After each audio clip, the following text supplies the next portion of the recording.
क्या कर रहा हूँ मैं? कलाबाजियाँ कार बड़ी ईदी दी है मैंने। कोई अच्छा ये अभी बड़ी अच्छा ईदी है, अच्छा ठीक है, अच्छा ठीक है आप मिलते कहाँ हैं फिर? अच्छा पकड़ हो गई ठीक आज है, आप। चले थैंक यू, बहुत बहुत शुक्रिया।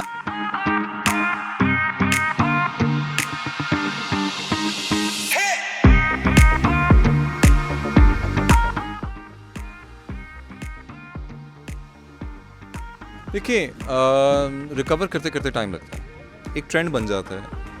और पाकिस्तान के अंदर आई थिंक हमारी स्ट्रेंथ हमेशा टेलीविज़न रही थी।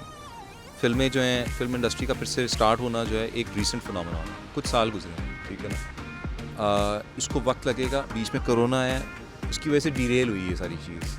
क्यों? उसके अंदर सिनेमाज भी बंद हुए, तो एक जनरल सेंटिमेंट सा एक बन गया कि यार फिल्में अब जनरली कितनी फिल्में देखी जाती हैं, वो एक बहुत बड़ा एक सवाल बन गया हुआ है। बिकॉज़ उस दौर में कोरोना में आपने टेलीविज़न बहुत देखा, और फिर टेलीविज़न देखना जो है जब आपको एक आदत लग जाती है और वैसे भी आपकी एक स्ट्रेंथ है, तो आप वो देखते देखते शायद किसी हद तक सिनेमा जो है इग्नोर हो जाता है। तो इस चीज़ को टाइम लगेगा रिकवर करने में, लोग वक्त लेंगे वापस आने में। आई थिंक ये आहिस्ता आहिस्ता इम्प्रूव करेगा। I think this, but you have to give it time, that's what I feel, कि आपको you have to be patient with it. बाकी दुनिया में भी ऐसा ही हुआ था, एकदम से सिनेमाज नहीं भरे थे, यहाँ पे जनरली जिस सिनेमा का ट्रेंड था हमारा। सो आई थिंक इसको हम अनहेल्दी ना समझें, ये this is just a recovery. In future मेरा क्या क्या और क्या क्या आ रहा है?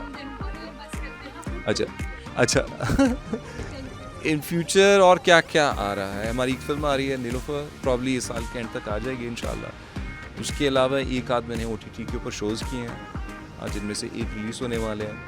थोड़ा सा मैं और काम करूँगा और उसके बाद रिटायर हो जाऊँगा। ईद कैसे सेलिब्रेट करता हूँ? कैसे सेलिब्रेट? के नहीं ना, मतलब कुछ तो करते होंगे ना ये। क्या करते हैं लोग ईद? आप मुझे बताएं। मैं तो ईदी बटोरती। ये तो ईदी, अब मेरी उम्र रही है ईदी बटोरने की, मुझे को देने वाले हैं नहीं अभी तक, मुझे देने वाले हैं ही नहीं अभी ईदी। वो कहते हैं बेटा अब तो खुद कमाता है, तू खुद अपनी जेब से अपने आप को ईदी दे दे। अब तो छोटे से आगे ईदी लेते हैं। सो हाँ, आप पैसे बटोरती हैं, मैं पैसे जो है गवाता हूँ ईद के ऊपर। तो अभी फ़िलहाल अब ईदी का टाइम आ रहा है और आपने मुझे रिमाइंड कर दिया है, और जो ये देख रहा है वो भी सोचेगा कि अब मैं बहुत से ईदी ले लेता हूँ। Thank you.